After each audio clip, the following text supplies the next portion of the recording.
Good morning, everyone. Thank you for taking the time out on a Saturday morning to join us in the third chapter of Spring. Today's event is going to be in two segments. The first one is going to be about post COVID investing, and the second one is the fireside chat. We will be taking questions towards the end of the webinar. So if you'd like to ask a question, you can press on Ask a Question appearing on the right side of your screen, and we will be answering them. In case we are unable to answer your questions today, we will be answering them over the course of next few days. So, a lot has changed since we last met in December. Be it as simple as wearing a mask every time we step out to our daily routines, and markets have seen a tectonic shift. A dark cloud called recession seems to be over us. And in general, the morale has been very low. So clearly, all this has impacted the investing world and the way we look and treat money today. So to speak more about this, I'd like to invite our founder, Mr. Sham Shekhar, to take over.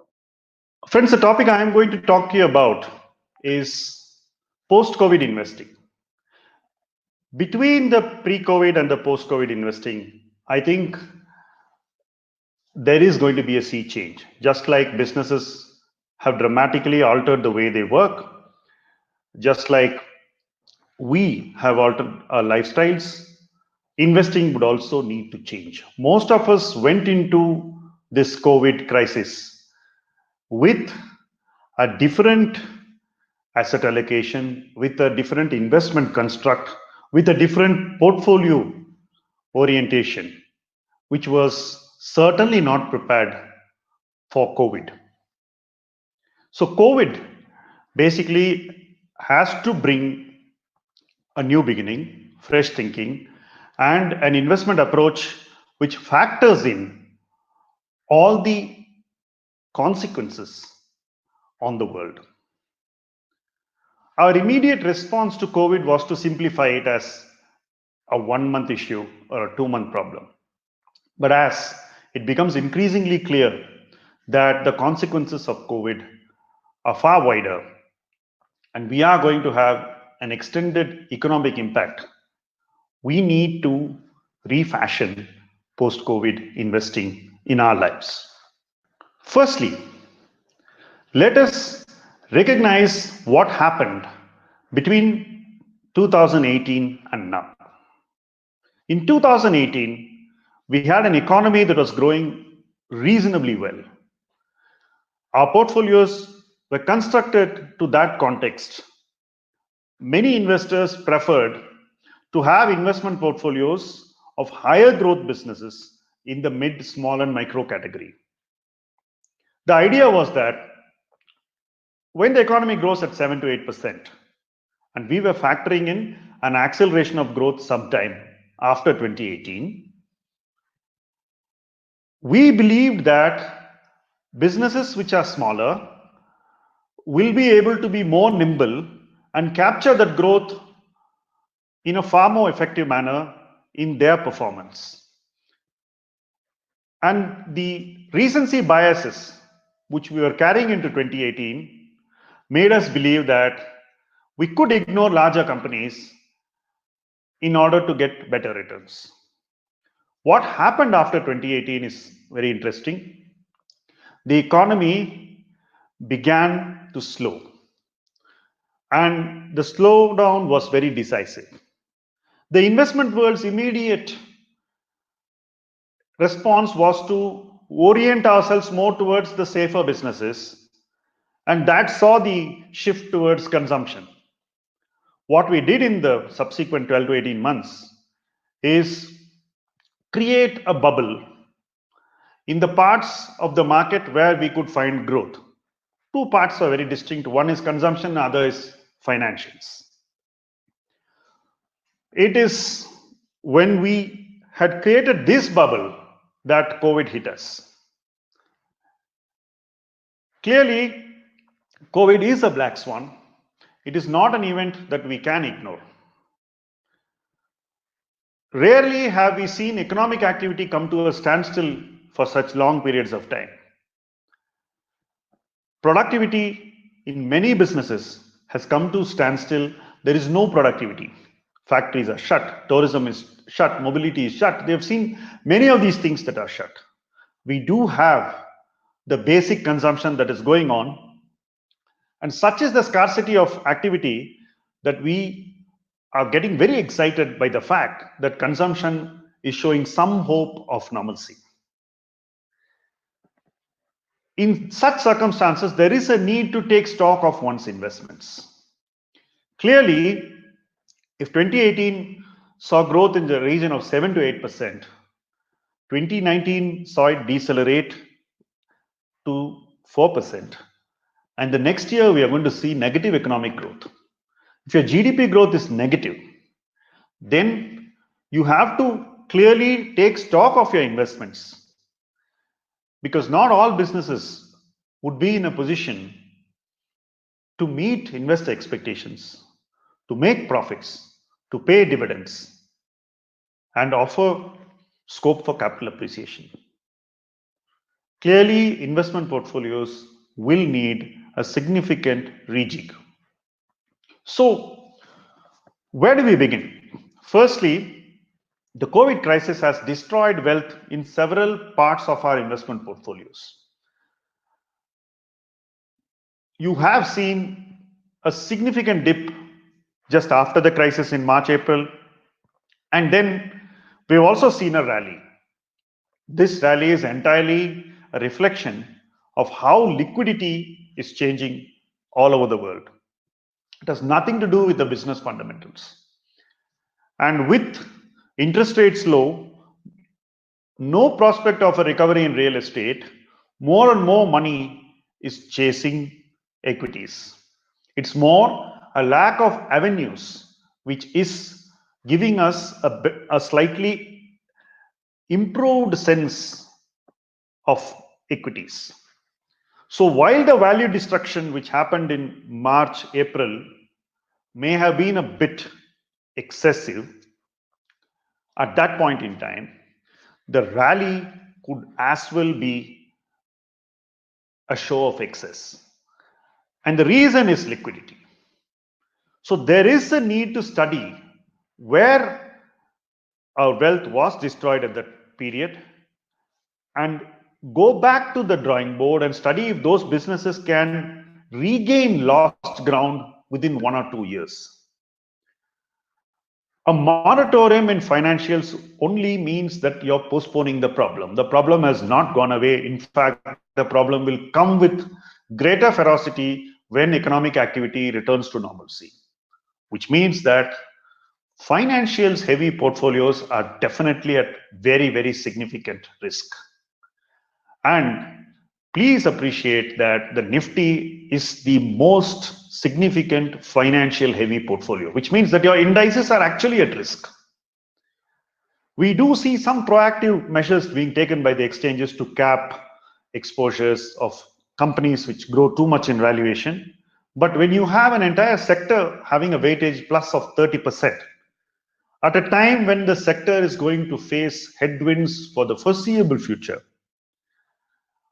I'm not sure how we will have an institutional response to this wealth destruction that can resume, which means that the response has to be individual. If the indices don't change quickly, I'm very sure that those who are benchmarked to indices like mutual funds, PMS, all these product categories will continue to follow the same approach broadly. It would be very difficult for them to disconnect. And that really is where the highest risk to wealth destruction is ahead of us. So what happened probably was overdone, but we could well see the products or the financial heavy investments still suffer once normalcy resumes in economic activity. So there is a need to evaluate if your investment portfolio will come back on its own and then grow further. While financials have made a very decent comeback in this short burst of time, it is likely that history will repeat. In 2009, infra was the biggest sufferer. And when QE started, there was a significant comeback in infra. Most public investors, most commentators and analysts felt the worst was over. And there was a retail rally in infra. But what happened thereafter is there for all to see. My sense is that the financials will take a very, very long time to regain the glory years of 2018 and 2019. Therefore, I believe the financials cannot rebuild on their own. They would need a lot of heavy lifting.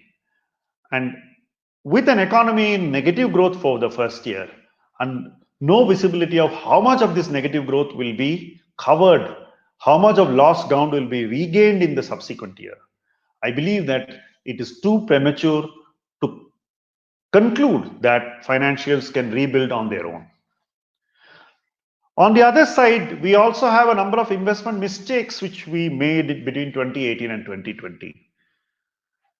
It is more attributable to the paucity of high quality ideas.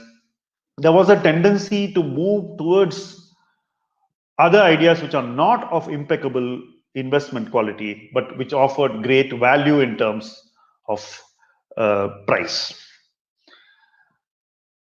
Many of the funds and institutional investors are also moved down the quality ladder to find more liquid stocks which they can buy. Some of these have turned out to be investment mistakes. This is especially true of the fancied sectors of financial and consumption.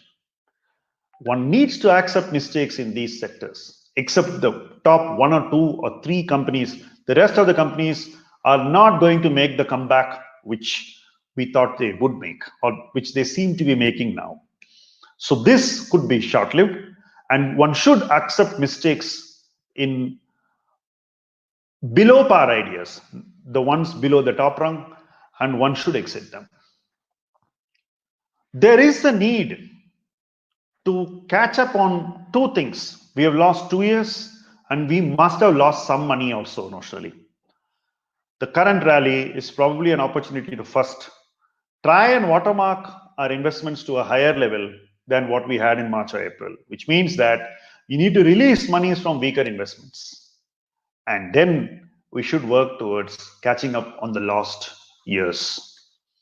Effectively, all of us are on this journey of recreating the wealth from 2018 levels. What we have lost from 2018 to now, what we have lost in COVID, and what we are going to lose in a year of negative economic growth. So effectively, recreating wealth in this era would mean first regaining what you lost in the 2 years between 2018 and 2020 March, what we have lost in COVID, and what we are going to lose going forward in a year of negative economic growth.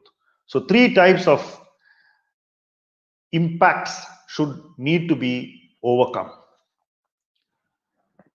An important thing for us is that we need to accept the new reality and not wait for miracles. There is a very high tendency to believe that time will once again bring a failed investment back to glory. And anyone who has spent significant time in the investment world would know that never happens. This time is no different. So one needs to necessarily accept the new reality, accept that we are going to be in a year of negative economic growth and then an unknown subsequent year. And hopefully we will return to growth thereafter. So it is this phase that we should use fully to prepare the ground for recreating wealth. Importantly, the approach that equity is the only asset class, which was probably told to you for a long time, has to be revisited, which means that we need to alter our investment behavior, alter our choices, and become more holistic in our approach to wealth. Those who don't have equity should gradually build an equity book over 36 months. Those who have too much equity and no gold would probably need to quickly allocate some money to gold. Those who have too much real estate and none of the other 2 asset classes must rebalance. and those who have no real estate will probably get an opportunity to buy real estate also in the next 2 to 3 years. So in an era where all asset classes will offer opportunities, one should naturally choose a balanced approach to recreating wealth, which means that there is a need to bring in not chutzpah and smartness, which believes that you can make the highest returns, but a more rehearsed and a more constructive and a more balanced approach to wealth. And that is what I'm going to talk in my next slide. What's a good way to rebuild? Firstly, many of us have not done enough. So you need to assess how much more you need to do. COVID has exposed many of us to being underinsured, to having less contingency money, to not having enough in debt, to having chosen debt products which are having higher returns but too risky and which have become illiquid by now, too much of those credit fund excesses, and to having chosen an equity portfolio which is very high risk and not wired to negative GDP growth. So when you have such a portfolio, there is much to do to bring it back, because when you take too much risk and you see an event like COVID, you are set back significantly. You would have noticed that your portfolio would have been something on February 1 before the budget was presented, and when COVID struck in all its ferocity, it would have fallen significantly. Effectively, for some, the damage would have been higher than whatever they were benchmarking with. And in this rally, many of you would notice that while the indices are up, your portfolios are not showing the same traction. You need to assess the damage. And when you assess the damage, you must quantify what more needs to be done. This is a very precise thing. Sometimes you need to put in more money, which means that you need to save more on a continuing basis for the next 3 or 4 years. So you need to assess how much you need to do. The second thing, how do you face a situation where you're down? It's important to be both pragmatic and cautious. The general tendency is to become overcautious and do nothing. So people will just leave the investment portfolio, not look at it, and just get on with their life and hope that if they look at it after 2 years, things will become better. That is not caution. Neither it is pragmatic. You need to understand what will work in the future.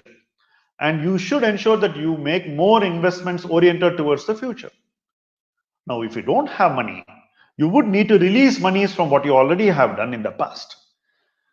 And this transition must be done very carefully, cautiously, and whenever the markets go up, you take a little money out and then keep it to invest later where you want that money to go. And when markets go down, you don't lose heart. You will see very high volatility in global markets from now to the time the US presidency is decided. And that volatility will come to haunt Indian markets too. We are not going to be out of that party. And whether we like it or not, we have to be in that party and be patient, stay cautious, and be pragmatic during this phase. If there is an excessive market reaction in the US markets, that should also be used by us. To achieve that, you definitely need to be pragmatic and cautious at the same time. Rebuilding from COVID, rebuilding portfolios back, recreating wealth is going to be more behavioral than financial. Because if you don't get it right behaviorally, you're not going to be able to do what you need to do financially. Another thing I see is that people are trying to catch this rally and do things very fast. I'm not a votary of that. Start doing incremental actions. My lessons of 2009, 10, and 11 was that I was doing things very gradually, and I was doing it regularly, and I was doing it incrementally. The power of incremental actions is always underestimated. Let me give you an example. You identify a new investment. The tendency now is to rush into it. For all you know, that investment may be just making a technical bounce. And the fundamentals may once again come back to haunt that company. On the contrary, if you identify a business which will do well over a 3-year period, you may actually see that that stock is not moving at all now, but it gives you time to build your positions. When I built my positions between 2009 and 11, this was a clear lesson, and that lesson is something I believe has great value in this crisis also. So what I did at the time was to release money from investments which I believed were bouncing but without reason. So we sold financials then. We sold a number of businesses which we believed did not have such a great ability to sustain. And that money went into businesses with greater staying power and sustenance. So that is essentially what we should focus upon now, and incremental actions in that area will definitely help. I just mentioned that you should not just ignore things and hope that time will heal. You don't freeze and do nothing. You need to continuously work, and you need to work on the weakest areas of your portfolio, which means that you need to have the ability to take pain. You need to make difficult decisions also. The tendency before us when faced with pain is to move back and freeze. That will not work, and we need to try something very, very differently. A good approach would be to rebuild wealth systematically, regularly, gradually, and incrementally. Regular, gradual, and incremental is a good way to rebuild your wealth by constructing a new portfolio for the post COVID era between now and probably 24 to 30 months. It could stretch, but give yourself time and keep taking advantage of every market rally, every positive move in the market to release your monies from your mistakes and use panic which you face to put that money where you want to be. Importantly, you should have great clarity in how you want to do it, and you cannot be changing your strategy every month.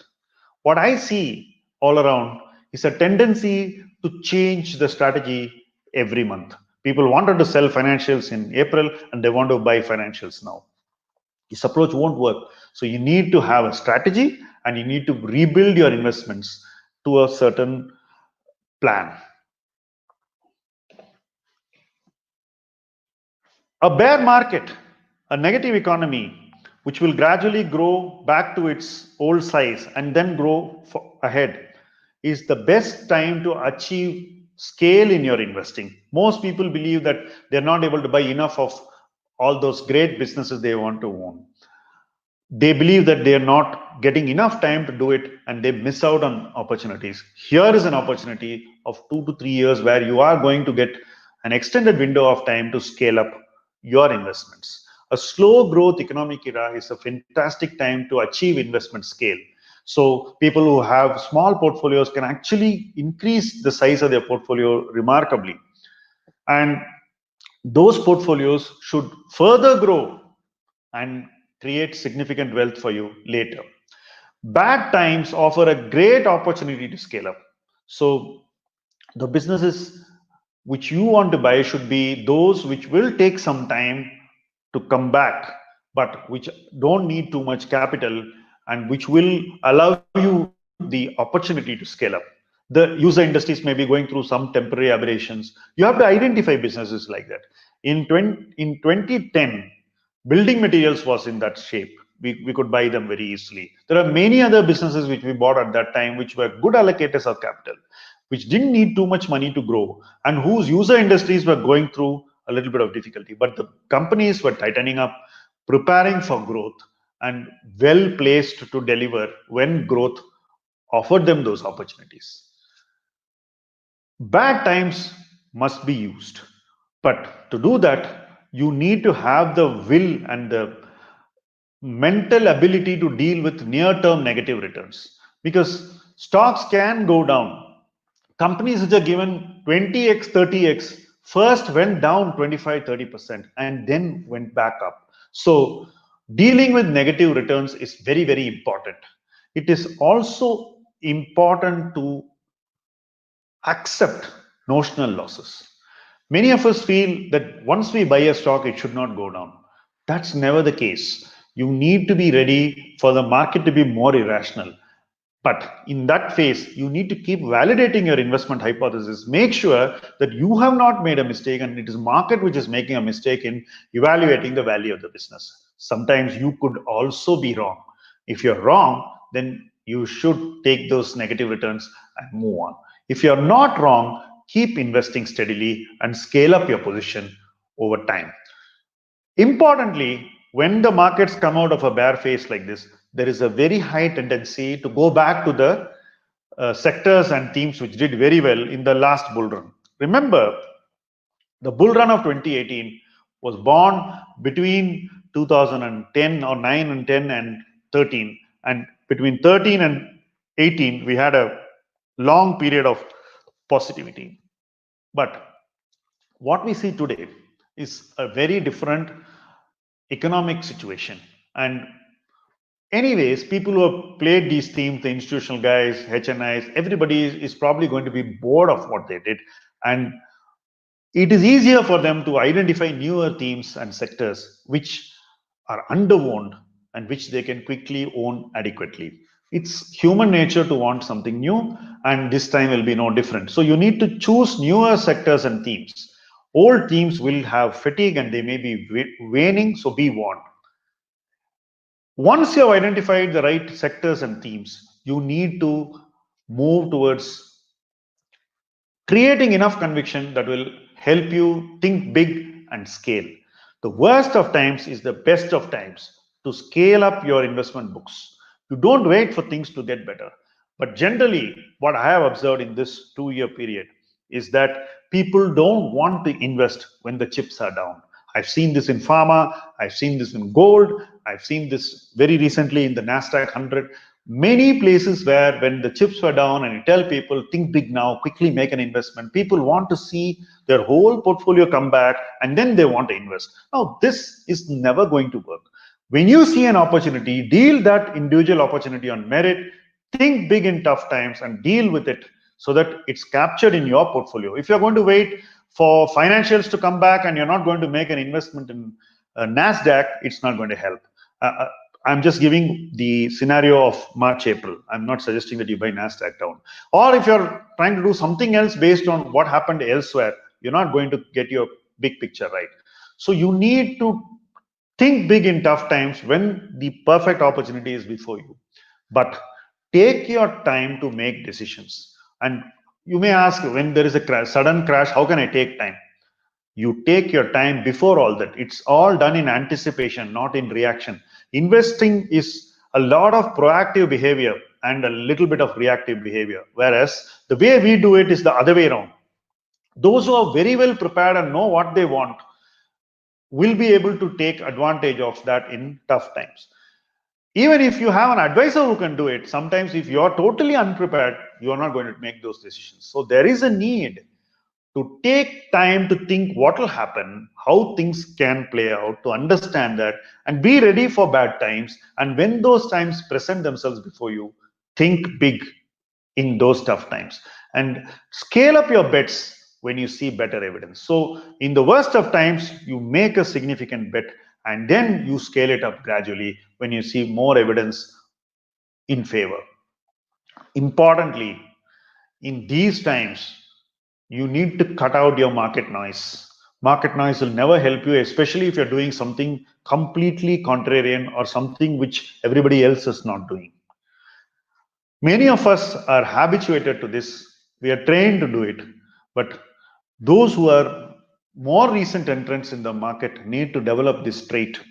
The market noise now is higher than ever before. And there is a dire need to cut out the market noise. And a lot of market noise is being induced to make you believe, to make you act in a certain way. All those promoter interviews coming just before announcements, after announcements, a lot of analyst opinions, a lot of it is curated, rehearsed. You need to cut that noise. Otherwise, you're going to believe that noise is reality. And if you're going to achieve scale in the wrong places based on noise, you're not going to really get any investment return that you dreamt of. It's very important to cut out the noise and still think big. And that means that you're going to operate in a very narrow ecosystem and not in a noisy marketplace. Which brings us to how to set wealth expectations. I'm asking you to think big, I'm asking you to do many things. But how soon will the returns be what we want?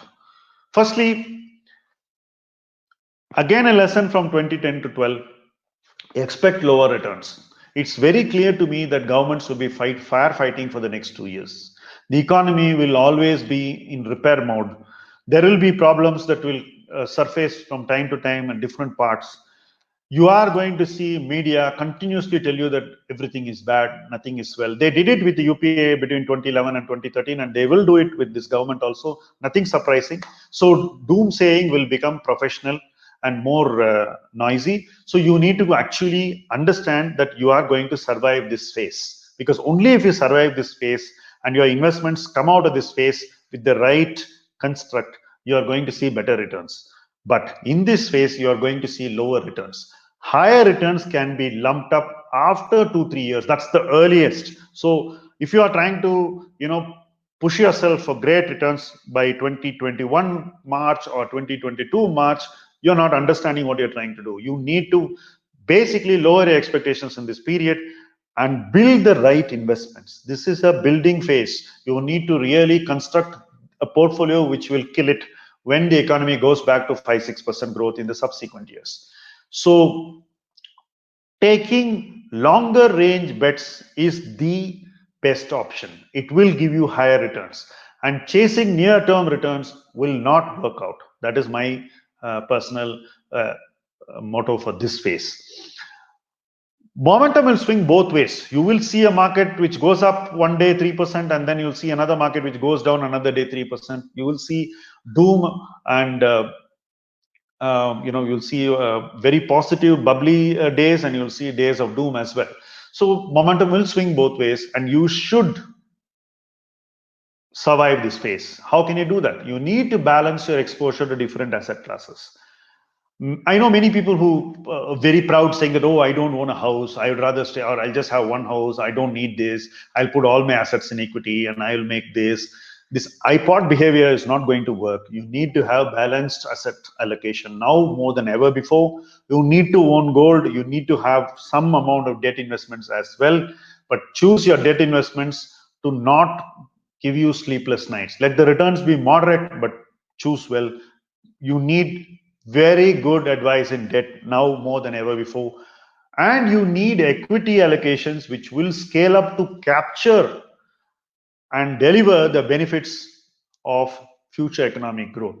So you need absolute balance, and you need exposure to different asset classes. So I am not a votary of any one asset class oriented, single asset heavy portfolios or wealth.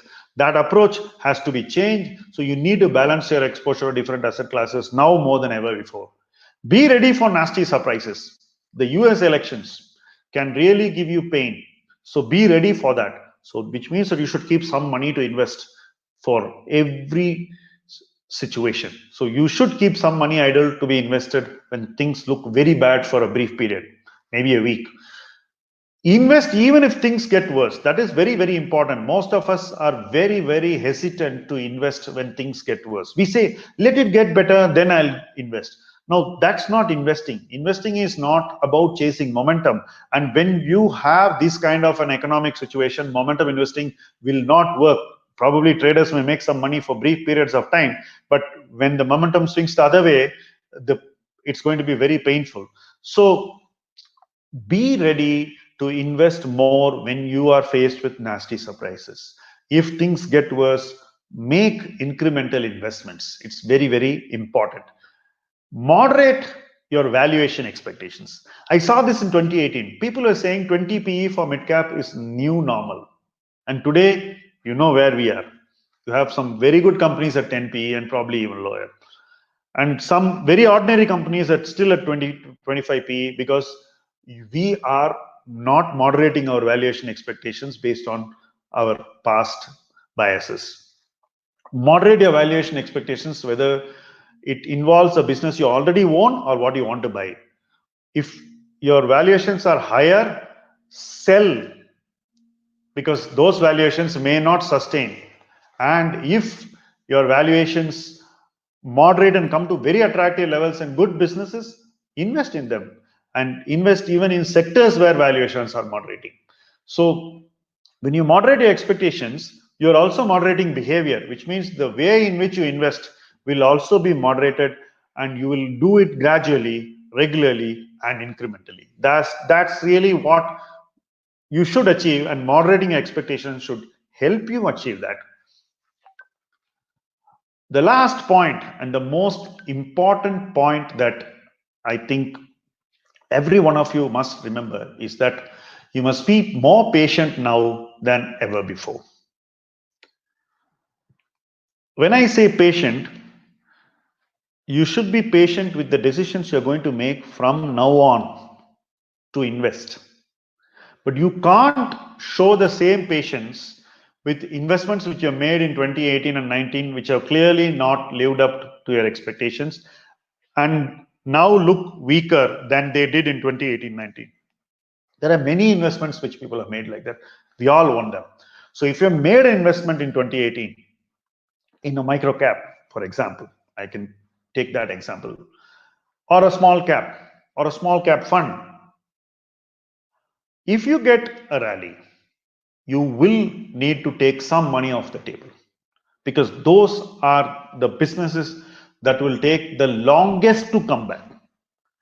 The bigger companies will probably make a comeback much faster than we expect, which means that you need to show a sense of urgency to move from your pre-COVID investments to a post-COVID portfolio, and then show a lot of patience.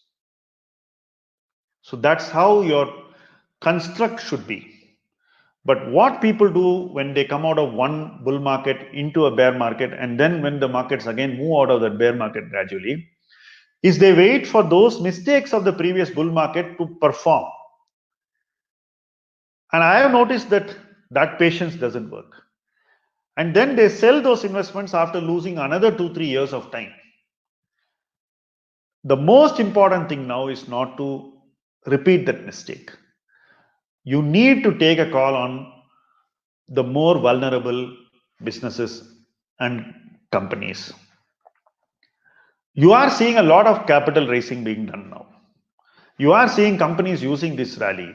You are seeing industry leaders in financials saying that this is a now or never phase to raise money for companies. And some are doing it without even saying it. Please understand that only those among the big companies who raise capital quickly will be able to overcome the financial challenges of the next 2-3 years. Those who cannot raise money may face serious headwinds. Also, those who have raised money are usually better placed to face adversity. They are better placed. While those who have no ability to raise money become weaker when faced with adversity. Now, that is why I am saying that you need to moderate your valuation expectations in micro cap, small cap, and mid cap. You need to think differently. 20 PE or 30 PE is not a new normal. It happened because many businesses which we were all chasing were owned very closely. There was scarcity in those stocks, and those who were chasing them wanted to quickly accumulate them.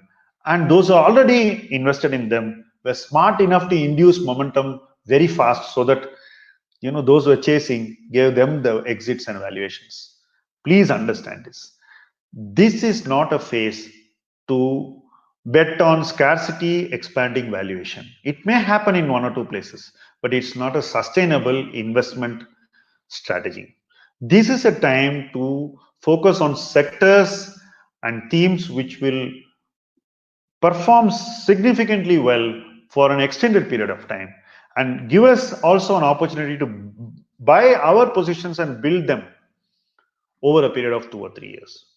So there's no need to be hurried.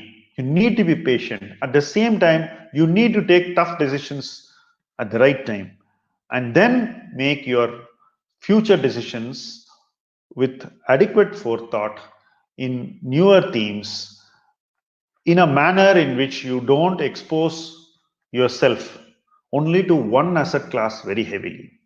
These are some of the things that we need to do now. We need to expect less returns for the next 2 years. This year may still, after all, be a year of negative returns. The next year may also not be too great. And we probably will see significant improvement in economic and business fundamentals only over a 2-3 year period. And the stock market will duly factor in how fast this improvement happens and how consistently the improvement happens before it once again gives higher valuations to businesses like it did in 2018. So, this is essentially what each of us must orient ourselves towards. The post COVID investment world is going to be very different from the pre COVID investment world. We need to bring in the right behavior and then use our experience and behavior to find the right investments and then ensure that we buy enough of those investments as our conviction in them goes up and achieve scale in each of them. My lesson from the last decade was that this can be done over a period of 2-3 years. What started in 29, I probably crystallized it by 2012. It's 3.5-4 years. And subsequent 4 years were very good and gave much higher returns. When you take enough time, when you give yourself enough room to plan what you want to do, you are able to walk away from the mistakes of the past cycle into very solid investments, into a very holistic portfolio. It takes time to move the legacy of one bull market and get into what is a prospective portfolio for the next bull market. We need to do it. COVID has basically catalyzed it very, very dramatically. And what will happen when you do it with full conviction is that the returns will more than make up and compensate for whatever happened in the last 2 years. So you need to worry about the notional losses. You need to worry about near-term negative returns if you believe that all the hard work and preparation that you are going to do between 2020 and 2022 or 23 will give superior returns over the next few years. Essentially, the investment cycles have got extended and become longer, and this is only a repeat of history. I gave only one cycle because most of you are may have no memory of 2000. So that's the reason I'm giving you the financial crisis. Importantly, you have to understand that governments cannot do much. It's up to business leadership and boards to guide their businesses into the right spots. If you think that government policy has to create wealth for you, then you are actually not prepared for the post-COVID world. The best way to prepare for the post-COVID world is to expect less from the state, expect more from corporations, expect more from the economy, expect that consumers will give you your positivity and they will be able to give you a better business to own. It should be completely market driven. Wealth expectations in a period when you transition from a policy oriented, liquidity driven bull market to what we see now have to moderate, and moderating them will help you to create the ground for higher returns once growth comes back. Which means that benchmarking is probably going to do more harm for the investor who wants superior returns than good. And that is really the most important thing for each and every one of us to remember. When I look at my investment experience of 3 decades, I never bothered about the benchmarks. It was always how you move your portfolio from one bull market to the next, how you transition the bear market that comes in between, how you effectively use that bear phase to curate and construct a new portfolio which will deliver in the next bull market. And obviously, in that interim phase, whatever happens to your Nifty or S&P 500 or your mid-cap indices never really mattered. Because in the end, it's your returns, it's your alpha, which is more important. And most of you who are watching this will probably be more desirous of becoming alpha generating investors.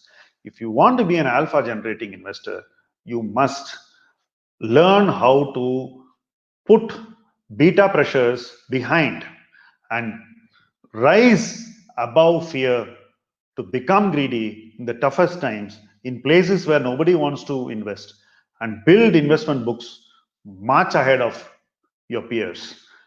Clearly, the period 2018 to 2020 was only a seeding ground. What we see now is the real time to prepare for a new economy, a new bull market, and a phase of growth which is going to come with a lag. While you may feel a little uneasy about having a lag, it's not as bad as you think. And it's important that we use this lag effectively, constructively, and positively to rebuild, to reconstruct, and reposition ourselves to a great wealth journey that's waiting. Thank you very much for your patient hearing. You can send in your questions now. We will start Naren's presentation shortly as soon as he joins us. And after that, we'll continue to take questions for some time.